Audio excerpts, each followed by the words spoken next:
بسم اللہ الرحمن الرحیم الحمد للہ رب العالمین وصلی اللہ علی محمد وآلہ الطاہرین ولعنۃ اللہ علی اعدائہم اجمعین قال اللہ تعالی فی محکم کتابہ ومتقن خطابہ بسم اللہ الرحمن الرحیم والعصر ان الانسان لفی خسر الا الذین آمنوا وعملوا الصالحات وتواصوا بالحق وتواصوا بالصبر صلوات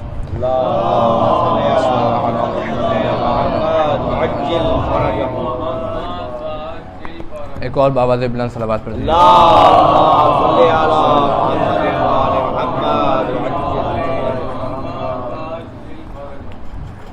خداوند متعال کا بے حد شکر گزار ہیں کہ اس نے ہمیں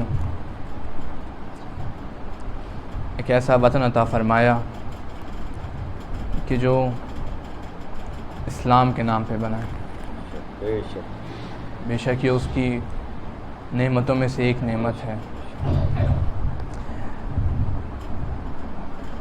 اب ذمہ داری ہماری ہے کہ ہم اس وطن کو کتنا آگے لے جاتے ہیں. بے شک انسان کے جو انبیاء علیہم الصلاۃ والسلام کے حامی و ناصر ہیں ان کے کام کو آگے بڑھاتے ہیں. جب ان کا ولی کسی پردے میں چلا جاتا ہے تو وہ چھپ کے نہیں بیٹھتے بلکہ اسی ولی کے کام کو بڑھاتے رہتے ہیں. خداوند متعال نے انبیاء علیہم الصلاۃ والسلام کو ہدایت بشری کے لیے جو عظیم منصب عطا فرمایا وہ حکومت کا منصب تھا. انسان کے لیے صحیح نہیں ہے کہ وہ اپنے جیسے کسی اور کی اطاعت کرے. اسی وجہ سے خداوند متعال نے کچھ ایسی ہستیوں کو خلق کیا کہ جو عام انسان سے افضل اور اعلیٰ ہیں تاکہ انسان ان کو دیکھ کر خدا کی اطاعت کرے. اور زمانے نے ان انسانوں کو کہ جو عام انسان سے بالاتر تھے زمانے پہ حکومت کرنے نہیں دی، جس کا نتیجہ یہ نکلا کہ جہالت علم پر غلبہ پا گئی. تو امام زمان علیہ السلام کو جو پردہ غیبت میں رکھا ہے، میں اس شعر کو نثری انداز میں بیان کر دیتا ہوں کہ کہا جاتا ہے کہ مغلوب تھے سارے. اس دور میں کوئی ایسا شخص تھا ہی نہیں کہ جو امام علیہ السلام کا ساتھ دے سکے، کیونکہ پہلے 11 اماموں کو جس طرح امت نے ستایا ہے، جس طرح ان کو حکومت سے محروم رکھا ہے، اب بھی جو 12واں ہیں خداوند متعال نے حکم دیا اور اس کی مشیت یہ تھی کہ یہ پردے میں رہے تاکہ انسانوں کو احساس ہو کہ انہوں نے کتنی بڑی غلطی کر دی. یہ ایک بہت ضروری عمل ہے کہ خود فلسفہ غیبت کو سمجھا جائے. فلسفہ غیبت پہ بہت ساری ابحاث ہیں جن کو سمجھنا بہت ضروری ہے. لیکن امت نے، لوگوں نے کیا کیا کہ وہ جو لوگ حکومت کے لیے تھے، جو نے خداوند متعال نے حکومت کے لیے چنا تھا، ان کو ان کی حوصلہ شکنی کرتے رہے، ان کو ڈیگریڈ کیا. کس طرح، کس حوالوں سے؟ خود انہی کے کلام کو معیار بنا کے ڈیگریڈ کیا گیا. خود انہی کے کلام کو کس طرح خداوند متعال نے قرآن میں ارشاد ہو رہا ہے کہ اے نبی ان سے کہہ دو کہ میں ایک بشر ہوں تم جیسا. یہ مسئلہ آج بھی یہی یہاں تک موجود ہے کہ نبی اور ہم میں کوئی فرق نہیں، ہم نبی جیسے ہیں. اس طرح کی باتیں کر کے امت کو نبی سے دور کیا گیا، ڈیگریڈ کیا گیا نبی صلی اللہ علیہ وآلہ وسلم کو. اللہم صلی علی محمد. یہاں پر ایک جملہ کہ جو بہت ضروری ہے کہنا کہ اس اشکال کا ازالہ، جو اشکال کیا جاتا ہے کہ نبی ہم جیسے ہیں، اس طرح کے دیکھیں اگر کوئی شخص، یہ قرآن کی اصطلاحات ہیں، ان کو اگر کوئی شخص نہیں سمجھے گا تو اب دیکھیں قرآن جب اہل بیت سے دور رکھا جاتا ہے تو ایسا ہی ہوتا ہے. خداوند متعال قرآن میں فرما رہا ہے کہ نبی ان سے کہہ دو کہ میں بشر ہوں تم جیسا. اس سے کیا معنی ہے؟ اب دیکھیں مثلا آگے بھی آیت تو ہے نا، اس آگے والی آیت کو لوگوں نے چھوڑ دیا، اس پہ غور نہیں کیا کہ مگر مجھ پہ وحی نازل ہوتی ہے. یہ ہے اصل راز نبوت کا، یہ ہے اصل معیار کہ مجھ پر وحی نازل ہوتی ہے اس لیے میں تم سے افضل ہوں، اعلیٰ ہوں۔ اب مثلا کوئی شخص بہت اچھا کام کرے، کوئی وزیر اعظم، کوئی صدر، یا کوئی بھی مجتہد، کوئی بھی عالم، کوئی اچھا انسان کوئی اچھا کام کرتا ہے، اور اگر کوئی شخص اسے کہ ماشاءاللہ آپ تو بڑے اچھے حیوان ہیں، عجیب لگے گا نا کہ اب اس نے اتنا اچھا کام کیا اور یہ کہہ رہا ہے کہ اتنے اچھے حیوان ہیں۔ اچھا کیا اس نے برا کہا؟ کیا انسان حیوان نہیں ہے؟ بھئی حیوان تو ہے، لیکن جب تک حیوان کے ساتھ ناطق کی فصل نہیں آ جائے گی یہ بے ادبی ہے۔ بہت توجہ کا طالب ہوں۔ حیوان تو ہے انسان، لیکن جب تک اس حیوان کے ساتھ فصل ناطق نہ لگ جائے تو جب تک صرف حیوان کہنا انسان کو بے ادبی ہے۔ اسی طرح رسول اللہ صلی اللہ علیہ وآلہ وسلم کو فقط انسان کہنا، عام انسان کہنا بے ادبی ہے جب تک وحی کی قید نہ لگا دی جائے۔ ایک صلوات پڑھنے بابا سے، یہ وحی کی قید ہے کہ جو عام انسانوں سے انبیاء کو افضل بنا رہی ہے، یہ وحی ہے کہ جس کے ذریعے خدا بند متعال رسول کو حکم دے رہا ہے، اور وہ رسول کو جو رحمت للعالمین ہے وہ پوری انسانیت پر اپنی حکومت کر سکیں۔ رسول نے کی حکومت، اور کیا حکومت تھی رسول کی۔ علی کا بھی دور آیا حکومت کا، لیکن بیچ میں یہ جو فاصلہ آیا اس نے بہت نقصان پہنچایا، بہت نقصان پہنچایا۔ مصائب نہیں ہے، لیکن ایک، میں مصائب کی منزل پہ نہیں آیا ہوں، لیکن ایک عجیب روایت آنکھوں کے سامنے سے میرے کیا تھی کہ امام حسین کو جب پہلا وار کیا نا امام حسین پہ، ایک شخص نے، کہتے ہیں کہ پتھر کا وار تھا، پتھر مارا تھا پیشانی پہ۔ کہتے ہیں کہ امام حسین نے نہیں کہا خدا اس پہ لعنت کر جس نے پتھر مارا ہے، فرمایا خدا اللہم لعن فلان ابن فلان۔ انہوں نے فرماتے ہیں اشارہ اس کی طرف تھا، یعنی جس نے ظلم کی بنیاد رکھی تھی، جس نے ظلم کی بنیاد رکھی تھی۔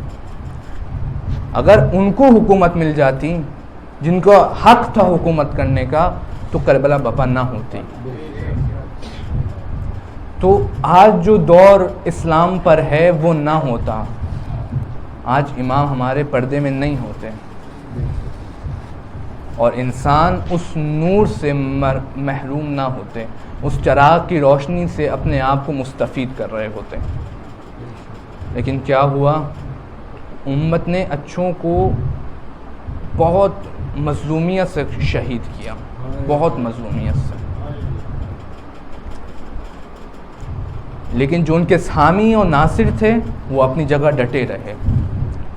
امیر المومنین جب کمیل سے فرما رہے تھے کمیل اس سینے میں علم کا خزینہ ہے، کاش اس کے اٹھانے والے مجھے مل جاتے، تو آگے ایک جملہ ہے، امام نے فرمایا ملے، اٹھانے والے ملے، لیکن اے کمیل وہ تو تعداد میں بہت کم ہے،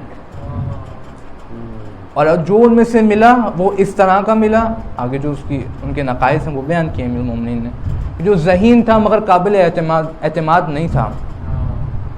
لیکن یاد رہے کہ لشکر امیر المومنین میں کہ جو ذہین بھی تھا، قابل اعتماد بھی تھا امیر المومنین کا، اس کی مثال مالک کی مثال ہے، مالک اشتر۔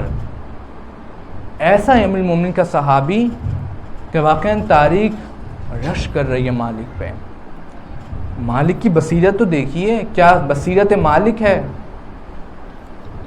جنگ صفین ہے، امیر المومنین علیہ السلام کے مقابل میں جو لشکر ہے اس نے قرآن نیزوں پہ بلند کر لیا، نیزوں پہ قرآن بلند کیے، تو امیر المومنین کے لشکر سے لوگ نکل کے جا رہے ہیں، اس لشکر میں مالک کھڑے دیکھ رہے ہیں۔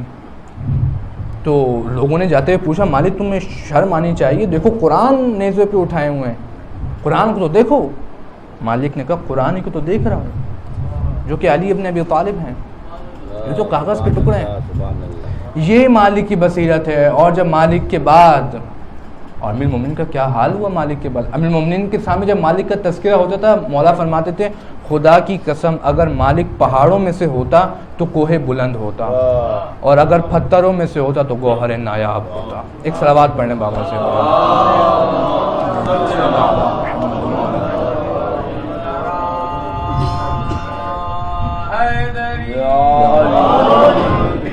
یہ مالک ہیں، اب وہ جو پردہ غیبت میں امام زمانہ وہ تو انتظار کر رہے ہیں نا، ان کا مالک کہاں ہے، ان کا جون کون ہوگا، ان کا حبیب کون ہے، اکبر کون ہے.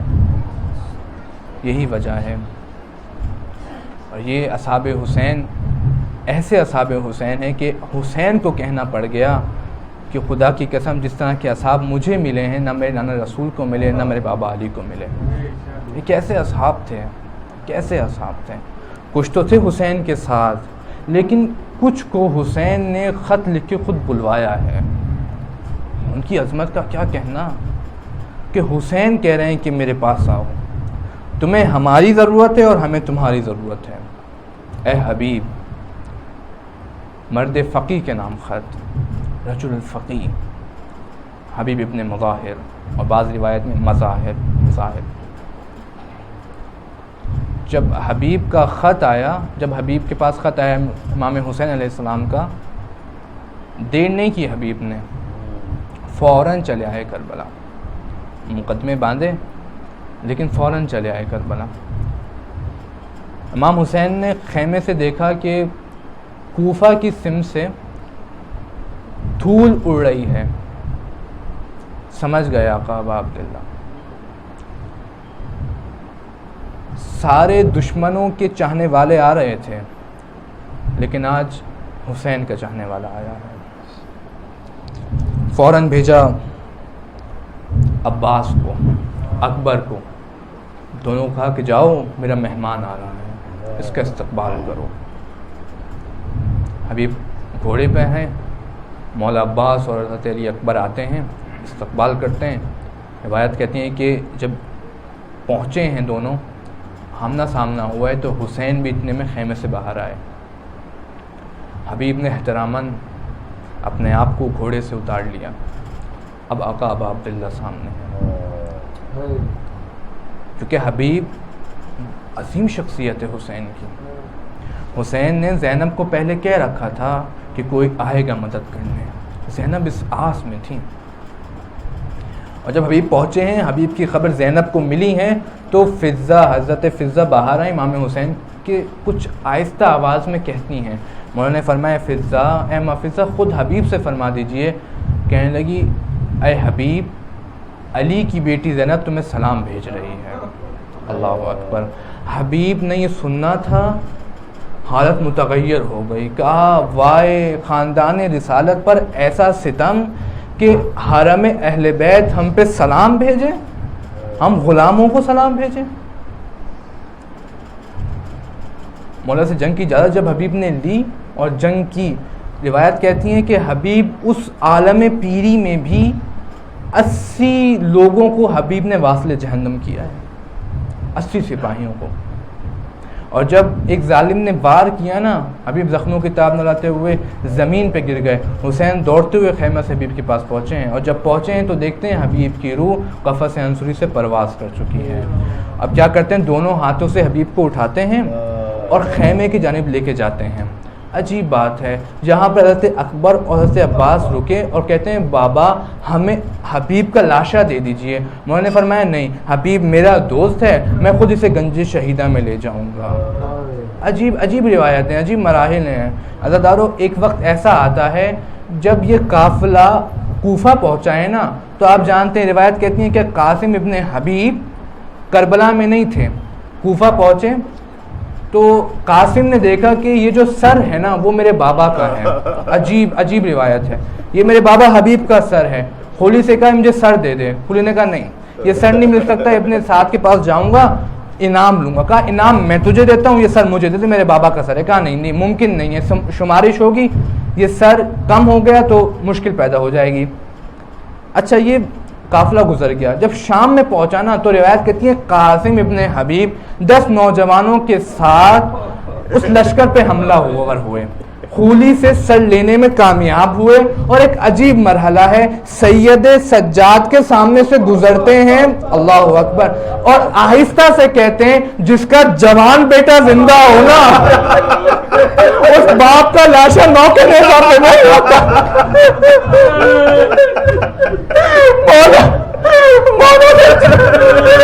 ایک دفعہ جسم کانپا، ایک دفعہ جسم کانپا اور حسین کے سر کا دیکھ کے کہا بابا یہ جوان سے ہی کہتا ہے اللہ لعنت اللہ خدا تجھے واسطہ محمد وال محمد کا بار الہا ہماری اس خلیصی عبادت کو اپنی بارگاہ میں قبول